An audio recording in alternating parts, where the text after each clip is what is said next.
Hi guys, this is gonna be a improv explanation of the top 10 games that are currently most reviewed on Steam. Yeah, let's get into it. Alright, so the first game that's on the list is Portal 2. Yeah, Portal 2. I would say it's just, as the picture says, jack of all trades in terms of what it tells throughout the story. Um, it's interesting because I think the Orange Box first came out around the 2009, 2006, somewhere around then. And then Portal 2, or Portal, the original Portal, it was very much a kind of an experiment kind of thing. As I can recall, I think it was like a college guy came up with the original design of what the initial concept of the Portal engine or what it is, and then I think the guy was like hired on the spot, kind of hired on the spot, but like he was immediately called up for a job, and then he went into it, and yeah, I mean, I guess I really saw potential in the Portal concept, and Portal 2 just adds on top of what Portal 1 initially starts. Like, Portal 1, the story is very tightly contained. It's very much a story that's mainly about two people. I forgot what the main character's called, but it's like her and Gladys. And then in Portal 2, it's Gladys, I think Wheatley, and then the main character. Uh, yeah, it just delves a little bit deeper story-wise into what Gladys is, and Johnson, the head guy of Aperture Science, and the whole concept of what's going on in the uh, facilities story-wise, and classic Valve storytelling. You tells the story via the mechanics, or very much in front of you at most all times, like either Gladys or Wheatley moving along in the game. Uh, so yeah, I mean, very much. If I could sum up, if you finish Portal 1, it's kind of short, so I guess in Portal 2 it just expands and everything on top of that, not to mention the co-op aspects in the game. So it's very, very, uh, it's a good design in general, um, mainly because the way it works in Portal 1 and 2, it's very spatially and kinetically intuitive as a puzzle. A lot of puzzle games get caught up in the technical theory or abstraction that it gets a bit too complex to understand once the puzzles move from the simple to the hard stuff. Whereas I guess the progression in Portal 2 is very steady. It doesn't like overcomplicate too much, which is, I guess, a good thing about the game. And yeah, Portal 2, pretty pretty astounding game. It's got a good co-op, good story, good mechanics. Like, the mechanics are just top notch in terms of the puzzling mechanics as a puzzling game. So understandably, it's probably at the top because uh, at the time it was very well received with very little complaints. Kind of feels like a time for maybe a Portal 3, but we'll see. I mean, there's always mod support for Portal 2 if you want to keep doing the puzzling mechanics, so yeah. But yeah, very good mechanically and story sound game. So yeah. The next game's Terraria.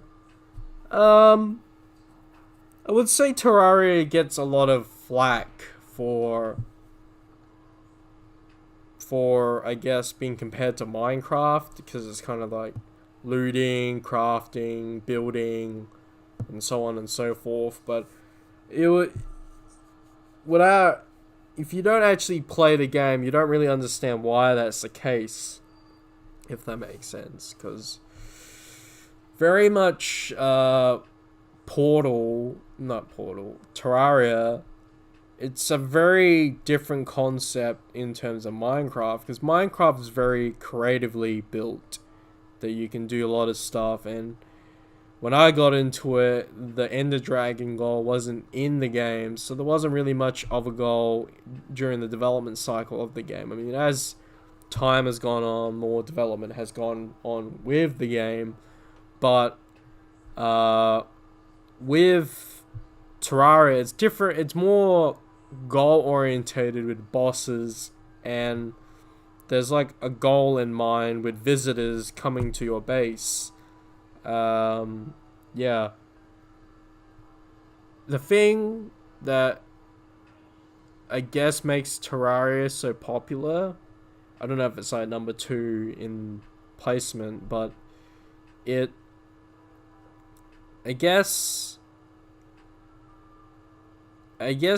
it's like a Minecraft game with goals, if that makes sense. Like very objective based with bosses and reasons to gear up and loot and get better. It's hard to say because Minecraft isn't on Steam, so you don't know if exactly where Minecraft would lay in the, you know, positive standing standpoint. But you know, that's like another video for another time.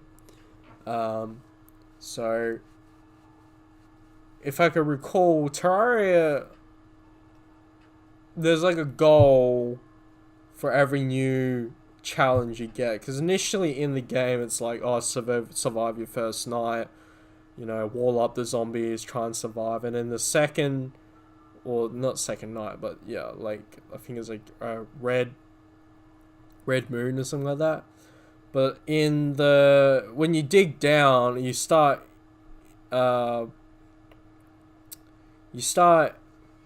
versing like enemies that could go through the walls or something like that, and you begin to realize that there's like a certain way to beat this enemy that's flying around, and figuring out each new challenge that comes through the game is like, you know, it's challenging, but it's interesting. The main issue that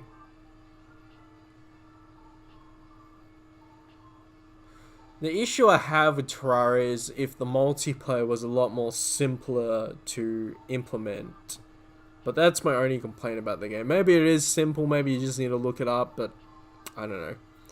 Anyway. The Witcher 3.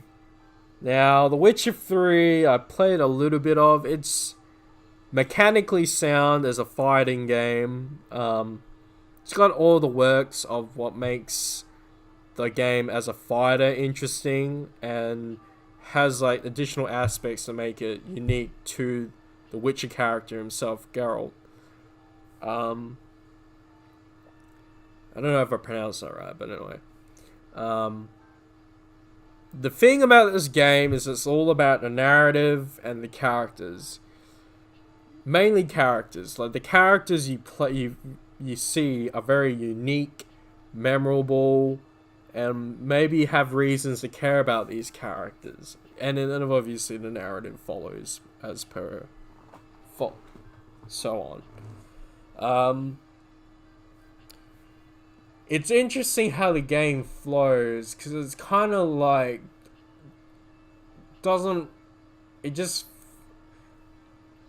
most of like the audience that has played The Witcher 3 probably hasn't played The Witcher 2 and only went to The Witcher 2 after they played The Witcher 3, and then went after played Witcher 2, maybe played Witcher 1.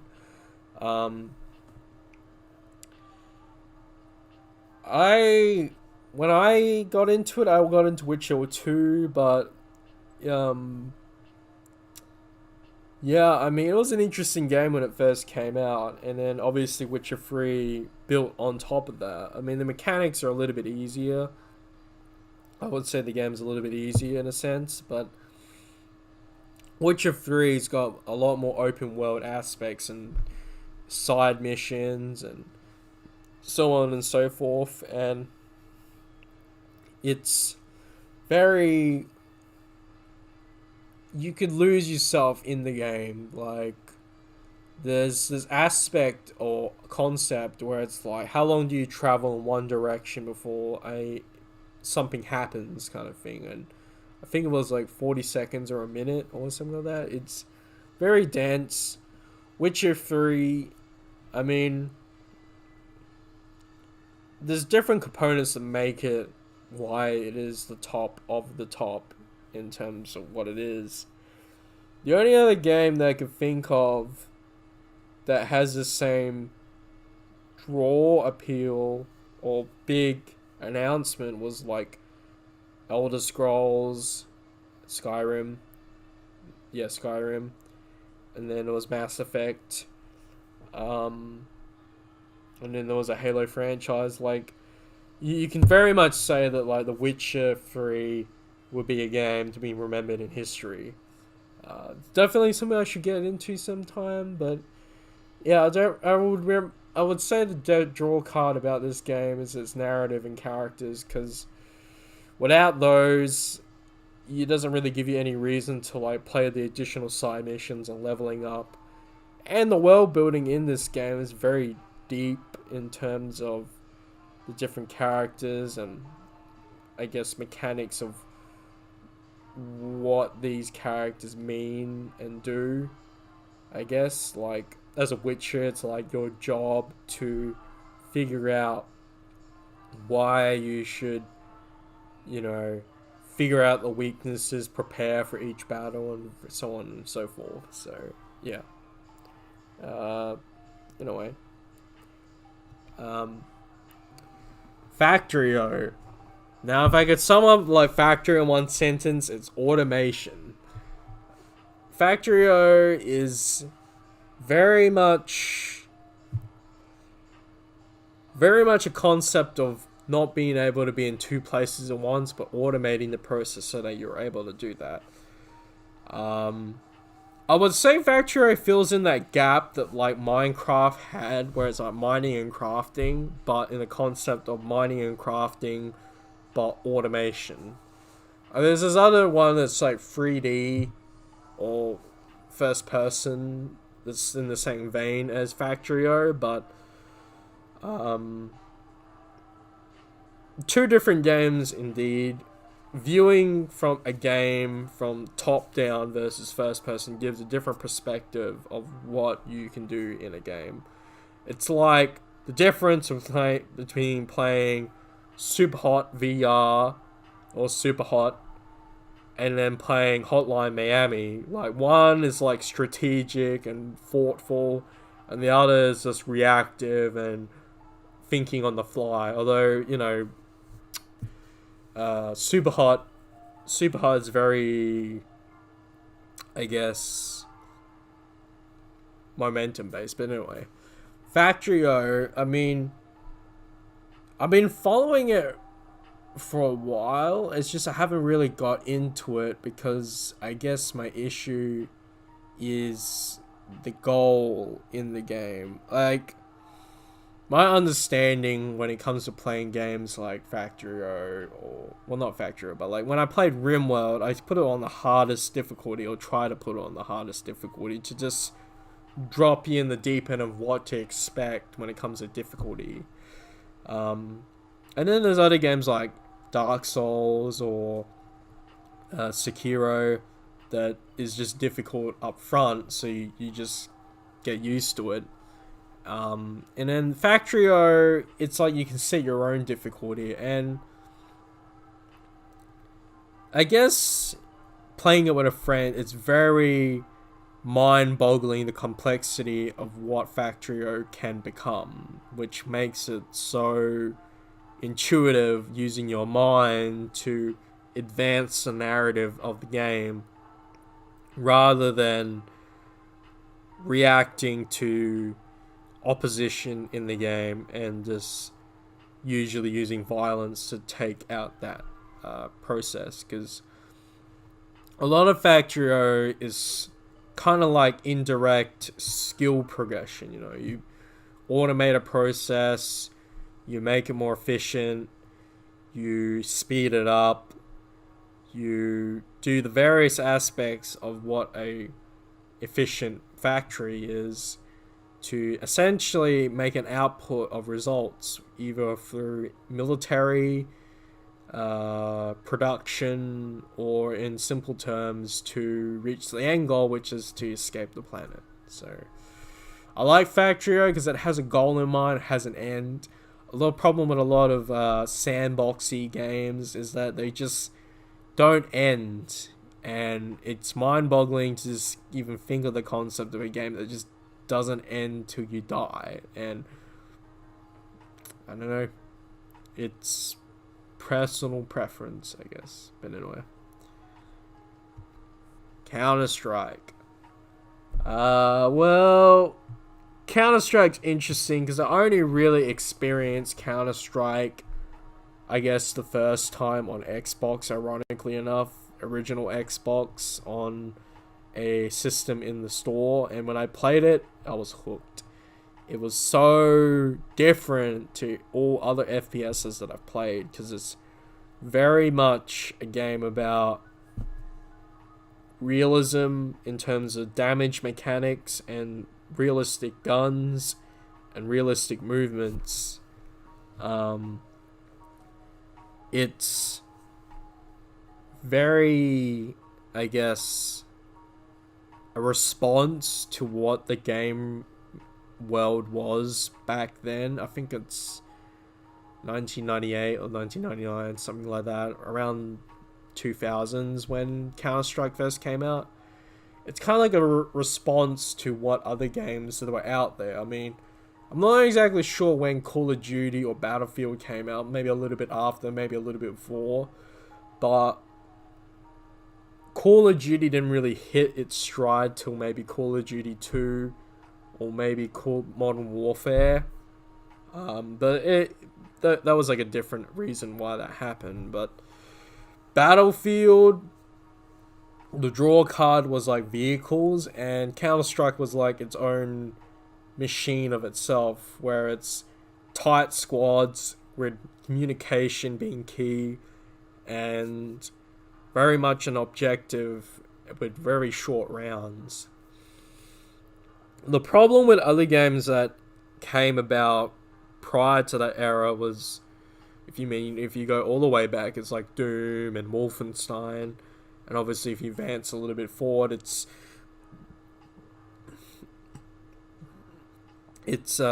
Quake and Unreal Tournament. And the problem with those games is that they're very twitchy in its movement. You know, you're strafing to dodge, you're always on the move, you're shooting weapons, you're looking at weapons with spawn points that have like advantages and memorizing the map.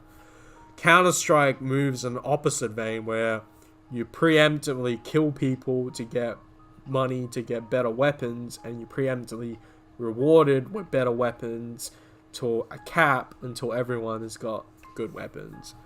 And the thing with Counter-Strike is it's to a T about accuracy, precision, and speed, and getting that down to like a fine point.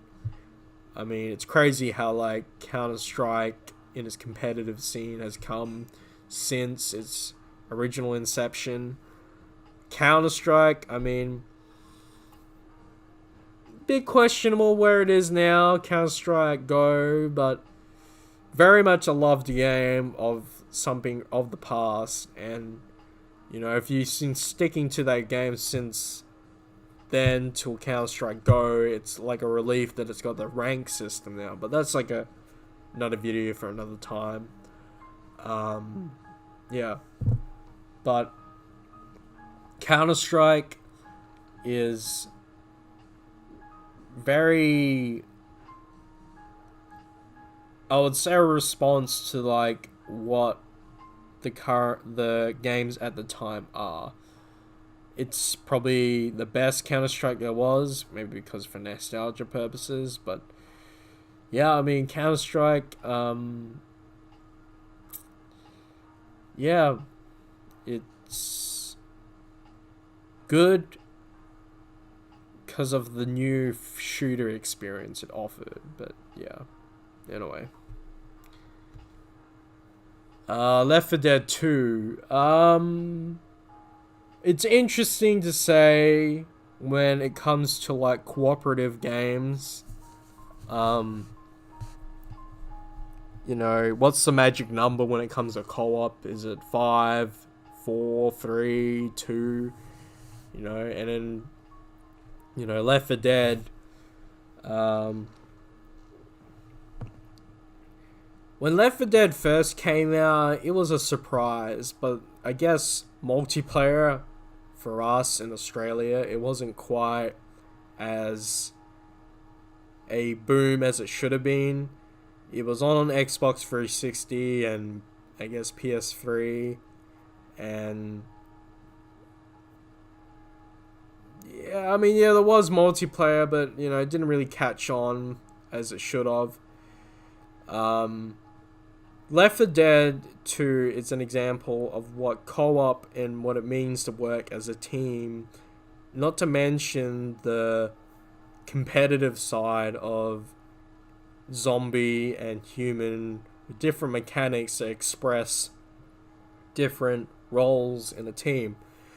I mean, another game that I can think of that has that kind of same concept is Team Fortress 2. But very much Left 4 Dead, it's a concept of working together that's key to the success of this game. There are other games that kind of work the same idea, but execution-wise didn't quite land as well as what the Left 4 Dead game has done. It's interesting where Left 4 Dead runs now, or Left 4 Dead 2. The special infected enemies are very much different to what I guess Left 4 Dead 1 had. You know, it's always like Valve reinventing the wheel of, you know, you expect it to be one way and then they do something else and then you just couldn't predict that kind of thing. But if you know anything about the Valve meticulous process of what they design, they're very critical of, you know, what works and what... It's kind of like a designer or like Da Vinci going through 1,000 designs and then going through it again.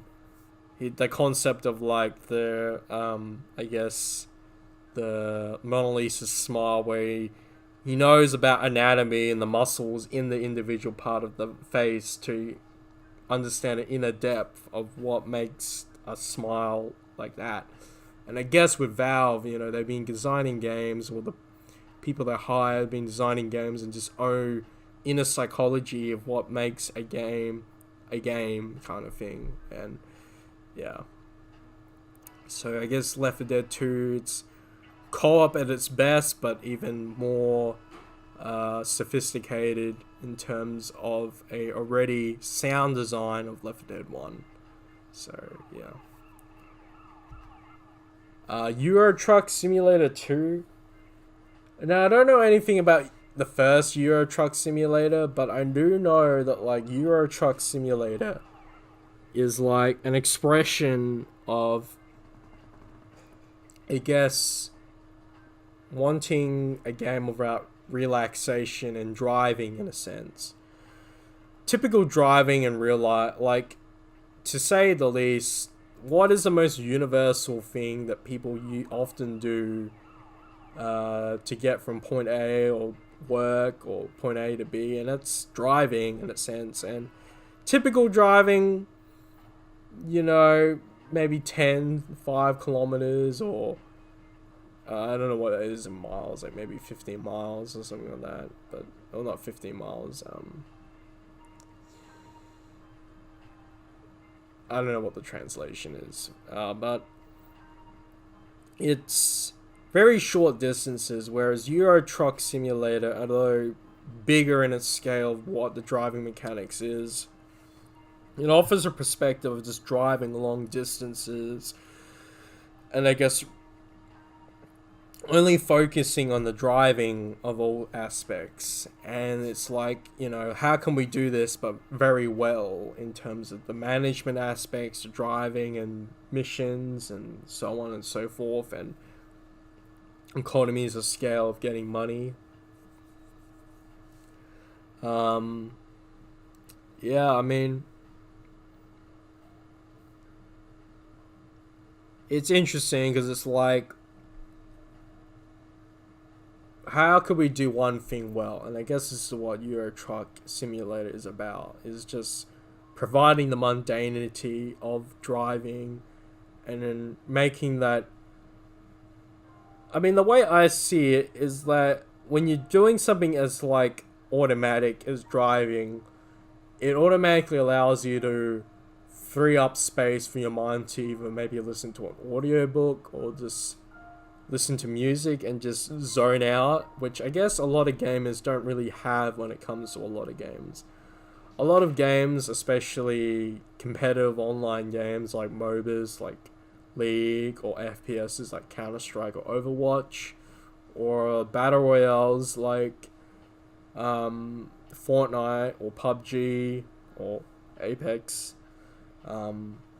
is that it has your focus. You have to be in the moment thinking, whereas Euro Truck Simulator is like, oh yeah, just going about the process and, you know, zoning out, and I guess in a sense just like a relaxing game, which I guess is tough to come by when a game that really demands your concentration and full attention at all times. So it's understandable why this game is top tier.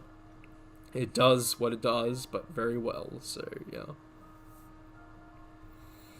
The Binding of Isaac. I guess when it comes to a bullet hell game, how can you have like an interesting concept of bullet hell with interesting design concept or theme, as well as trying to, I guess, make the game always a step of progression, yet being a roguelike. Many expansions of The Binding of Isaac with, you know, updates that are pretty game changing, and the progression of the game is always like a step of, you know, you unlock this character, or, you know, New Game Plus, or so on and so forth. And the game, ultimately, with its bosses near the end, with very much variety towards it, it's a game that is exemplar of the word variety, you know. Personally for me, it just makes me a little bit disgusted about, you know, the weapon types. I think it was like tears or urine or something like that, and it's just a weird game. But I think it's demonic themes or something like that, maybe, question mark. But Binding of Isaac, it does what it does very well in terms of a bullet hell game. I mean, the only other game I can think of that reaches that potential is Enter the Gungeon, and even that game is a bit yeah, but yeah, I don't really know much to really talk in depth about Binding of Isaac. I played it like maybe like an hour or something like that, but yeah. Binding of Isaac is key, is variety, and always a step of progression each time you play. So, yeah. And finally, Stardew Valley. Stardew Valley, I guess it's about measured, or I guess steps of progression through patience, which is a tough thing to implement in a game, really. It's always like, as the slide says, pause, break, step by step progression. You know, everything in this game has always got like a feedback loop that goes back to the concept of rest, pause, restart, play. You know, where at the start of the game is like putting out plants, planting, digging or sowing, and then watering those plants with a water can that, you know, needs to regenerate, to constantly, I guess, water plants, and then you can upgrade that water mechanic to make it even more efficient, which is another kind of feedback loop in psychology. And I guess the ultimate factor of this game is that everything is done in measured steps of breaks. You know, you do everything, you run out of energy, you go to bed, wake up the next day, and it's like a whole new day of just implementing new goals. And Stardew Valley is like built on the mechanics of what Harvest Moon is based off of, which I guess when I come from is with Yahtzee's analysis of, you know, waiting for something in anticipation. You know, you're waiting for the crops to grow to get the harvest. You're waiting to get more money so that you can build to the next step of progress. And it's very much an interesting concept game that, you know, it's like a kind of like Euro Truck Simulator. You can sit back, think, and zone out. And yeah, I mean, very much a interesting mechanic game. Very much varied in variety. I mean, I can't really do Stardew Valley justice in terms of what it covers, but, you know, there's like fishing, crop growing, and farm animals, and I think even combat. So, yeah, I mean, Stardew Valley, it's doesn't have a real goal in mind. I mean, it does have like a measured response of like, oh, did you do well here, blah blah blah, but it's not really, you don't have to follow that guideline. You could just very much make more money or crops, or just get into relationships. And yeah, but yeah, I mean, that's the end of the video. I tried doing this as a draft initially, but I think I might just post this up. Question mark is if I'm going to do some motion graphics about this and redo it that way, but we'll see. Anyway, thanks for watching the video. Hope you learn a thing or two of just the various games and just some thoughts about me and these games. And yeah. Alright, cool. See you in the next one.